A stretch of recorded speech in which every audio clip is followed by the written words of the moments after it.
Anak umano ni Ivana at Kongdan, agaw atensyon. Ito pala ang nakakagulat na revelasyon tungkol kina Ivana at Dan. Matatanda ang ilang buwan nang umiikot ang isyu ni na Ivana Alawi at Congressman Dan Fernandez sa social media. Dahil sa umano'y relasyon nila noon. May mga nagsasabi na mahilig si Ivana sa mga may posisyon sa gobyerno. At nakikita na kasakasama niya noon si Kongdan, na lumalabas upang mag-date. Matatandaan naman sa interview noon ni Boy Abunda kay Ivana, na sinabi ng content creator na si Ivana ay magkaibigan lamang sila ni Kongdan at ayaw niya raw sa babaero.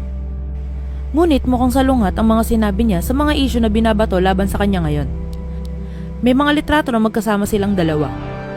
At base sa mga litratong ito ay tila matagal na at bagets pa si Ivana. Hindi nagsasalita si Ivana tungkol sa mga isyu na ito.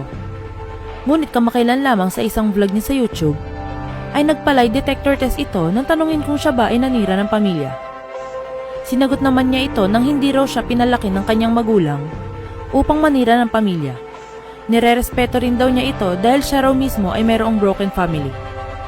Samantala, isang litrato na naman ang gumulantang sa netizens na makita na parehas ng walk-in closet sina Ivana at Congressman Dan. Matagal na ang litrato ni Ivana, ngunit si Congressman Dan ay nito lamang ipinost sa social media na pinapakita niya ang kanyang OOTD. Ayon naman kina OG Diaz sa YouTube channel nito, nag-live-in raw ang dalawa. Ang nagkaroon pa raw ng anak na lalaki. Dahil may litrato rin si Ivana na karga ang isang batang lalaki. Hindi naman raw ito ang anak ng kapatid ni Ivana dahil kamukha raw ito ni Kongdan. Agad rin inulan ng reaksyon ang mga litratong ito na lumalabas sa social media.